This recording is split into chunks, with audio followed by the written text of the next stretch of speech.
So when we're going through these things, we have to understand our focus must stay on the one that can give us what we really need.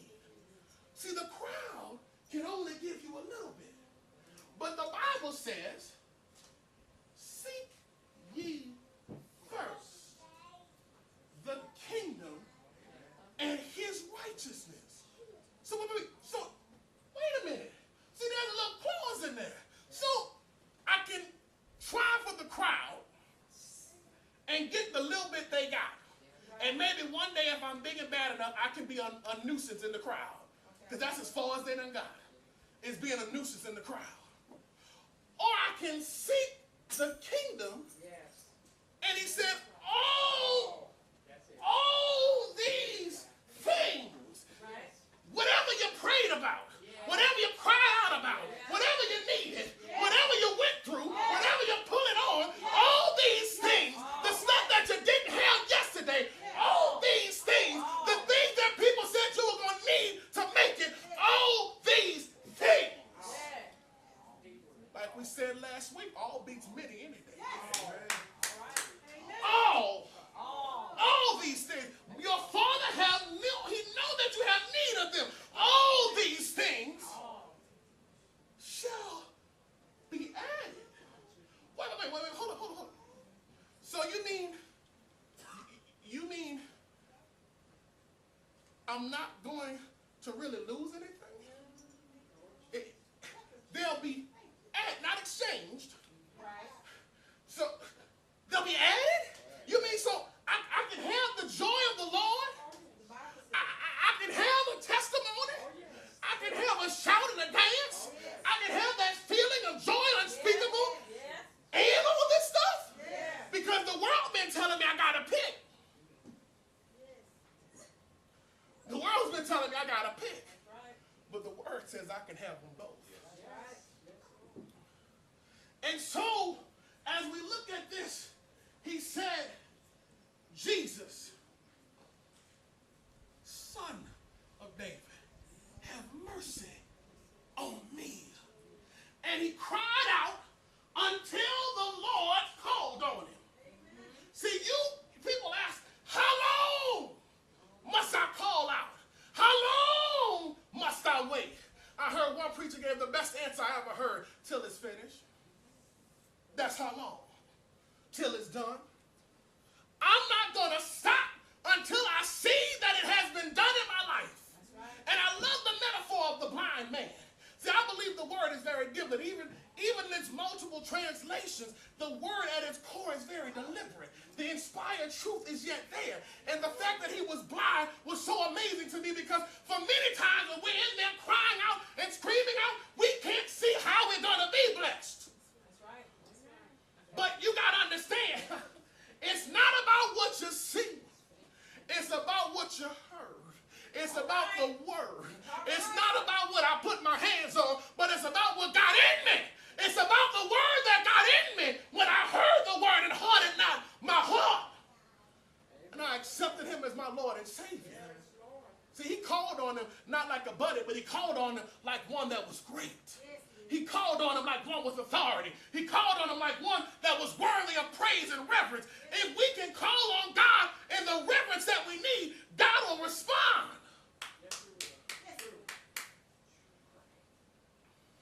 But we got to decide each day, what are we after?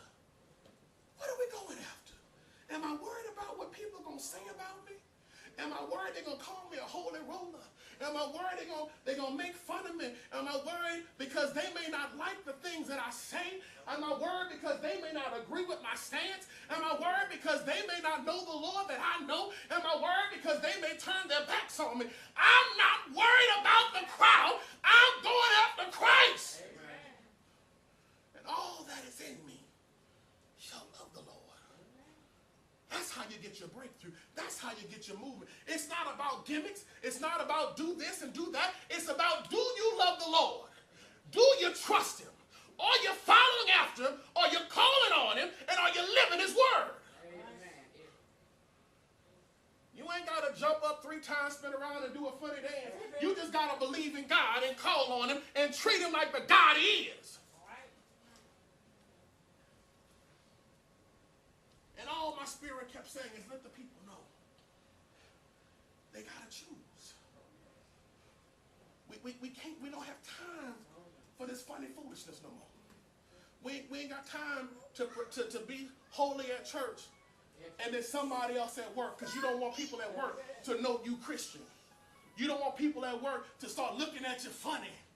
Let me tell you something. The Bible said it's a blessing when men shall separate themselves from you for my name's sake. I don't care if you leave. I don't care where you go. I know where I'm going, and I know why I'm going there. I'm not worried about the crowd. If it's going to be me and myself in here preaching on Sunday, I'm going to come every Sunday and preach. If it's going to be just me and the Lord, that's the only entity I'm worried about being here. Because with me and God, it's the majority. That's all that. You can go say what you want. I'm going by the book. You can go do what you want. I'm going with the Lord. And see, the crowd, you got to watch the crowd. Because a mob will move. A mob will move. You think you got the numbers. Yeah, I'm going to go with the crowd. But you forgot you stationary. You blind and stationary. But you went with the crowd. You stopped yelling. And then the crowd left. And you still there. You still there on the side of the road. Blind as you were when you got there. But when Jesus touched him, when Jesus interfered, when Jesus stepped in the devil's plan and said, nope, it's over, I'm here now. Then he had a new life. He was able to walk on his own. See, Jesus will give you the power to walk on your own. See, he didn't have the power to do that before because he needed other people to lead him because he didn't have the sight. But God, when God gets in it, those things that hinder you from moving in God, he'll remove them. And then you have the power to move. You have the power to go forth. See, don't. People like keeping you where you are because you're their pet. I'm trying to wrap up. I am.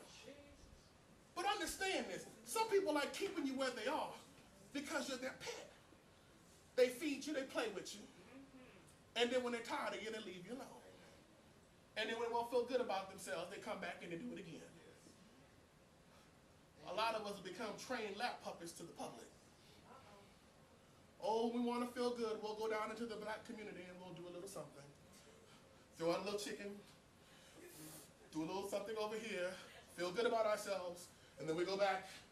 Leave them where they are. And go about our business. But see, Jesus don't do you like that. Jesus don't just play with you and leave you alone, but he picks you up. See, they treat you like you're at the zoo. You know what I'm talking about. Those that have will come in and look at you like an oddity, feel like they've done their community service, and then go back and leave you there. But Jesus comes to liberate. Jesus comes and he don't look at you, but he touches you. He don't leave it there, but he picks you up. He doesn't see your dirt, but he cleans you off. And then when he leaves, you go with him. Because there where you're going, where he's going, you're going to go also. We got to stop being the pets of people. We're so worried about what people are going to say. Oh, I don't want to talk about the Lord. Because, you know, they going to say, I'm trying to bring religion in the workplace. Let me tell you something. If you don't, you're going to have hell in the workplace. I'd rather have Jesus in hell in the workplace any day. Now you can come in here and talk. Lord, I wasn't trying to go here. You come in here and talk about everything else. Your boyfriend, your girlfriend, your late night, your parties this. Oh, she did that. Oh, I can't believe this happened. And oh, I could barely remember it because I was so drunk. You can talk about all that. But if I come in and say, oh, the Lord blessed me yesterday. Oh, look at him trying to preach to everybody. No, I'm just trying to help you out. And you know what? Whether you take it or not, he still blessed me yesterday. It didn't take away from my blessing. So you can be upset if you want, but I'm going to be who I am. We got to stop worrying about the crowd. We're worried about what people are going to say if we stand up. We're worried about what people are going to say if we cry out. We're worried about what people are going to say if we admit that we need help. A lot of us mess up because we don't want to admit we need help with nothing. We're too big and bad and proud.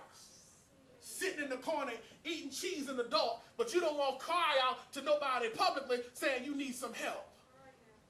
Coming in, ain't got nothing in your house but darkness.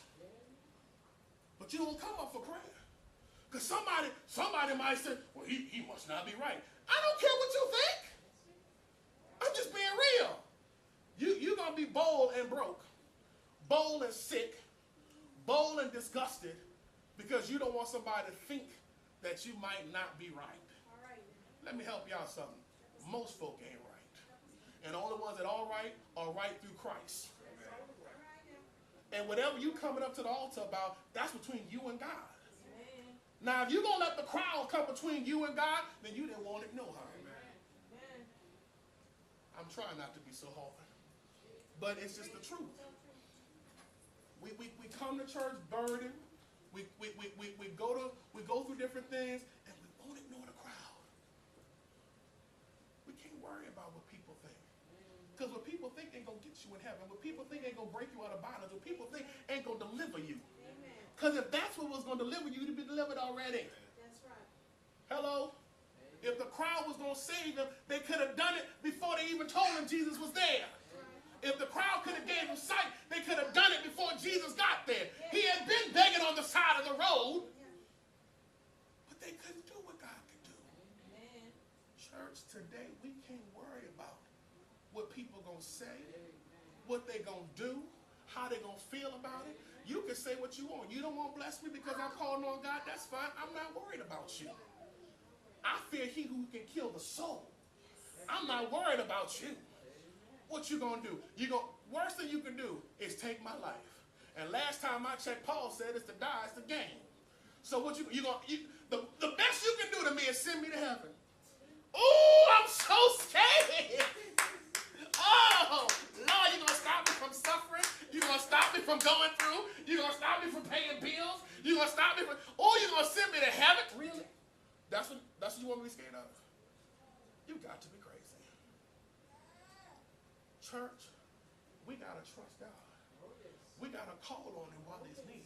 See, when you have these moments when God is trying to work in your life and he gives you that unction, he gives you the opportunity, he comes close, don't you mess it up because you're worried about what somebody's going to say. If God says to get out there and get to the church, you better get in your car and get to the church. If God says fall on your knees and fast, you better fall on your knees and fast. If God says go and read, you better go and read. You don't have time to worry about the crowd because the crowd can't save you, they can't help you, and they can't do what you need.